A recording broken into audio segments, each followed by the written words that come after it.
In Indiana schools, students learn about the political relationship between the U.S. and Cuba, but almost nothing about the Cuban people. That could change as President Obama has eased travel restrictions to that island nation for the first time in more than 5 decades.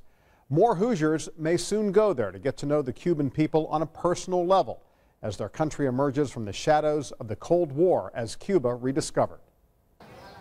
Early morning in Havana looks a lot like it does in an American city. Parents dropping off their children at school, a kiss goodbye, and then it's off to work themselves.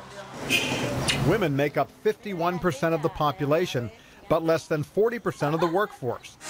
And an increasing number work in private businesses like this manicure, a beauty salon in the old part of Havana.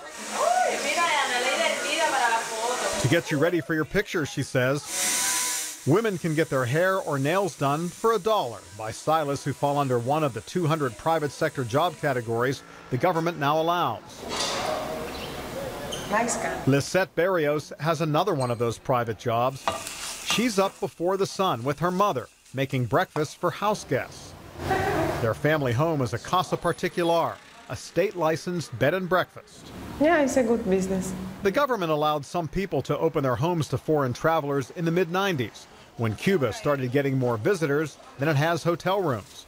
Lisette started renting rooms 5 years ago, quitting her job as a nurse to work at home full-time. During the day, my mama and me, we have to clean the rooms, we have to clean the house, we have to buy what we need for the breakfast, the fruit, the bread, everything. Like many Cubans, Lisette's family is split between here and Florida. Her husband is a truck driver in Miami and comes to visit a few times a year. While in Cuba, she lives a traditional life. You don't see many women on the streets of Havana during the day. If they don't have a job to go to, they tend to stay in, unless they have a specific place to go. Like to a market where they can pick up their food rations. Every Cuban gets a monthly La Libreta, a ration book that feeds them for about 10 days. They have to buy the rest of what they need at a farmer's market and pay much higher prices for it. Which brings us back to Lisette, who has higher things on her mind today than just errands. She finishes her work early and hails a cab around the corner from her house for a short ride to church. Something she does several times a week for several hours at a time. The revolutionary government outlawed all religion in the 1960s. And it wasn't until 2013 that it lifted all restrictions on open worship. We believe, creemos in Jesus. He help us, okay? Every day in our life. Non-denominational churches in Cuba are charismatic, with their faith extending to all parts of their lives.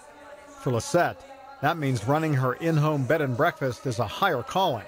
It's like in family. Yeah, you are like in family. It's our family already. When you are in my house, you are my family. To prove the point, she displays a prayer for everyone on her refrigerator door. Dios bendiga nuestro hogar. God bless our home. Now, we've shown you Cubans living in the present and looking to the future, but tomorrow night on the Night Beat, we're going to focus on some of the traditions from the past that make Cuban culture unique.